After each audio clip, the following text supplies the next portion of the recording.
بسم الله الرحمن الرحيم. الرحمن علم القرآن خلق الإنسان علمه البيان.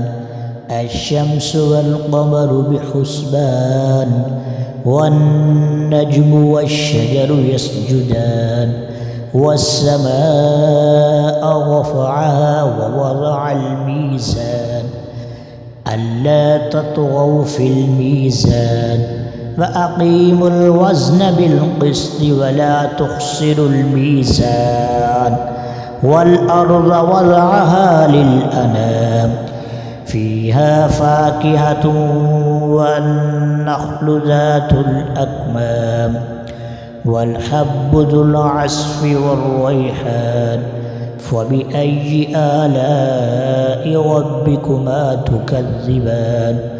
خلق الإنسان من صلصال كالفخار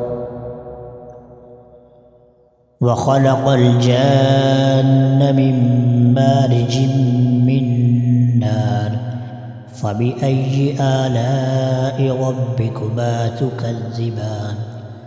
رب المشرقين ورب المغربين فبأي آلاء ربكما تكذبان.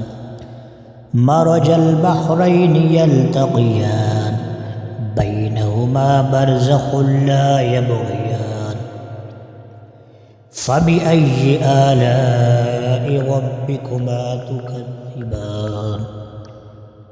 يخرج منهما اللؤلؤ والمرجان فبأي آلاء ربكما تكذبان. وله الجوار المنشآت في البحر كالأعلام فبأي آلاء ربكما تكذبان. كل من عليها فان ويبقى وجه ربك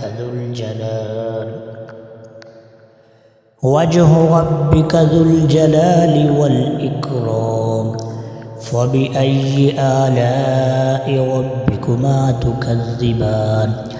يسأله من في السماوات والأرض كل يوم هو في شأن فبأي آلاء ربكما تكذبان. سنفرغ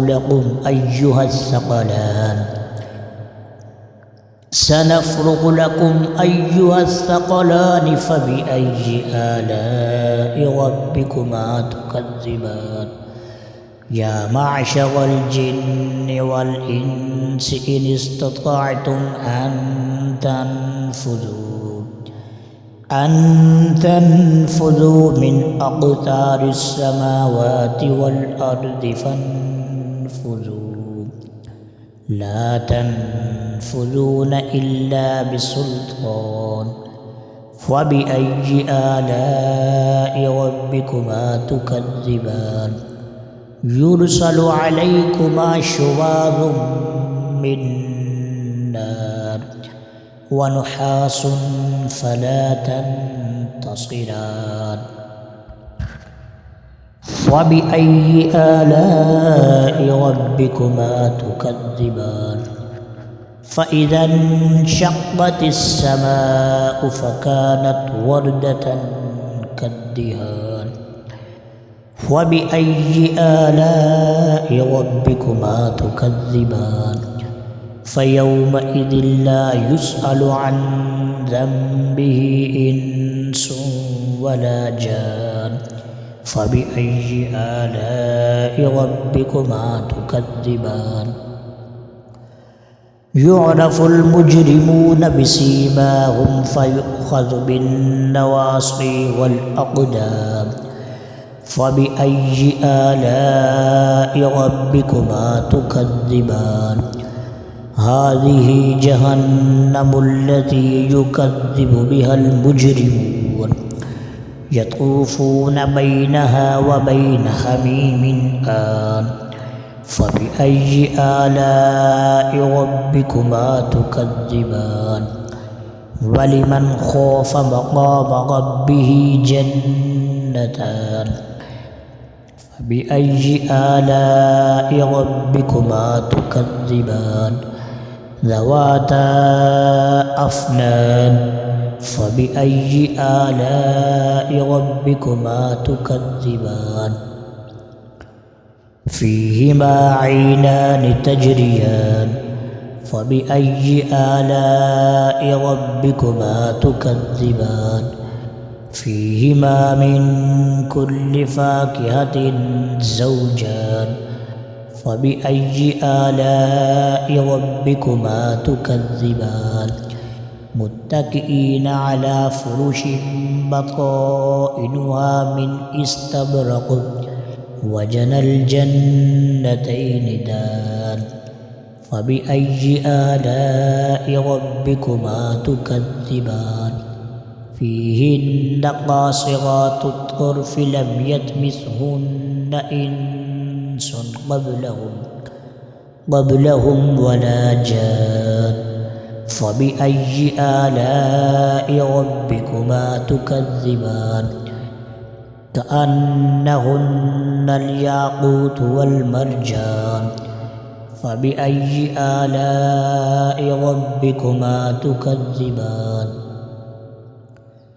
هل جزاء الإحسان إلا الإحسان فبأي آلاء ربكما تكذبان